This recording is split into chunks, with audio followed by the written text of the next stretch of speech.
Hi friends, எல்லாருக்குமே happy new year. இந்த புது வருஷத்தோட என்னோடய ஃபர்ஸ்ட் வீடியோ இது. சாஃப்டான இட்லி, அதோட சுட சுட சாம்பார். நான் இது ரெசிப்பியாக போடலை, குட்டி குட்டி கிளிப்ஸ் எடுத்துகிட்டு ஒரு வீடியோவாக அட்டாச் பண்ணி போட்டிருக்கேன். நீங்கள் இந்த வீடியோவை ஃபுல்லாக பாருங்கள்.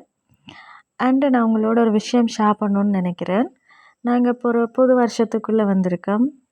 கடந்து போன வருஷம் நம்மளுடைய வாழ்க்கையில் நமக்கு நிறைய சந்தோஷங்களையும் தந்தது, நிறைய கவலைகளையும் தந்தது. ஆனால் அதெல்லாம் கடந்து நாங்கள் இன்றைக்கி ஒரு புது வருஷத்துக்குள்ளே நிற்கிறோம். இந்த வருஷம் நம்மளுக்கு என்ன சர்ப்ரைஸ் வச்சுருக்குன்னு நமக்கு தெரியாது. ஆனால் அதை அக்செப்ட் பண்ணணுமென்ற ஒரு லெசன் மட்டும் எனக்கு கிடச்சிருக்கு. அது எப்படின்னு சொன்னால், நாங்கள் ஒரு சந்தோஷமான விஷயம் நடக்கக்குள்ள அதை நாங்கள் அக்செப்ட் பண்ணிக்கிறோம், அதை எக்ஸ்பீரியன்ஸ் பண்ணிக்கிறோம், அதை எங்களுக்குள்ளே ப்ரோசஸ் பண்ணிக்கிறோம், ஒரு பாசிட்டிவாக நினைக்கிறோம். அதே ஒரு சோகமான விஷயம் நடக்கும்போது அதை நாங்களுக்கு அக்செப்ட் பண்ணுறது ரொம்ப கஷ்டமாக இருக்குது. அதோட நாங்கள் ரொம்ப ஸ்ட்ரகிள் பண்ணுறோம். அதிலேருந்து கடந்து வர்றது ரொம்ப ரொம்ப கஷ்டமாக இருக்குது. ஆனால் அப்படியெல்லாம் நாங்கள் இருந்தால் எப்படி ஒரு நதி போல் நாங்கள் ஓட முடியும்? அதனால் நாங்கள் கவலையாக இருக்கும்போது குட்டை மாதிரி தேங்கிடக்கூடாது.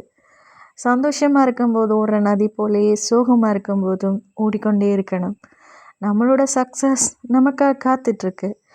அந்த இலக்கை நோடி தேடி நாங்கள் ஓடிக்கொண்டே இருக்கும்போது தான் நம்மளுடைய வாழ்க்கை நமக்கு என்ன சர்ப்ரைஸ் வச்சுருக்குன்ற விஷயத்த நாங்கள் ஒரு நாளைக்கு கண்டுபிடிப்போம் ஆர் ரீச் பண்ணுவோம். என்னோடய வீடியோ பார்க்குறதுக்கு ரொம்ப நன்றி எல்லாருக்குமே. என்னோடய சேனலுக்கு சப்போர்ட் பண்ணுங்கள், கமெண்ட்ஸ் பண்ணுங்கள். அண்ட் எல்லாருக்குமே மறுபடியும் wish a happy new year to all. Thank you.